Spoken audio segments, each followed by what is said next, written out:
bakit na mawala ng mga taong mahal sa buhay? Nung hindi ako minahal ng mga taong nag-ampon sa akin, nung iniwan ako ng anak ko dahil namatay siya, si Maria Angela. Kaya hindi niyo ako masisisi kung bakit ako nagka-interes kay Mookie. Ang susunod na programa ay rated PG. Ito ay nangangailangan ng patnubay at gabay ng magulang para sa mga batang manonood.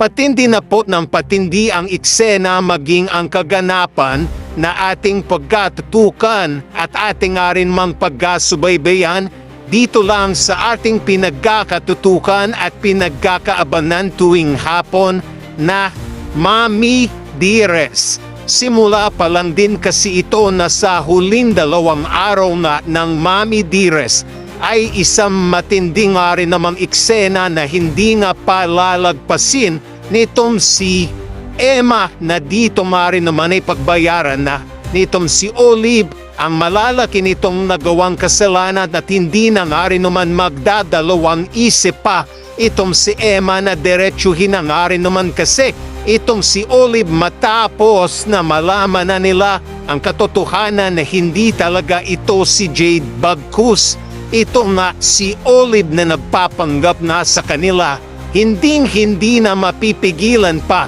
ang isang malaking katotohanan na dito ay wala nang maitatago pa itong si Olive na sa kanila dahil pilaglag na nga rin naman siya at sinabi na nga nitong si Aling Ligaya ang lahat at ang mga dapat na rin naman nilang malaman tungkol dito nga rin naman kay Olive na siyang hindi na nga rin naman maitatanggi pa at maitatago nga nitong si Olive sa kanila. Kaya dito, nang malaman nga rin naman nitong si Emma ang totoo kung sino talaga itong si Olive, ay hindi na nga rin naman nagdalawang isip pa itong si Emma na dito nga rin naman ay magbibitiw nga ito ng salita dito nga rin naman kay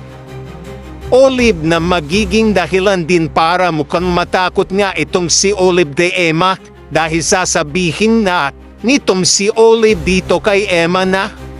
ipapakulong kita Olive. Ngayon na nalaman na namin ni Danilo, Mookie ang totoo kung sino ka talaga, hindi mo na matatakasan. Ang gagawin ko sa iyo ipapakulong kita, tandaan mo yan Olive. Dito nga rin ba makakatakas pa rin ba itong si Olive at ano nga rin ba ang magagawa pa nga rin naman ito?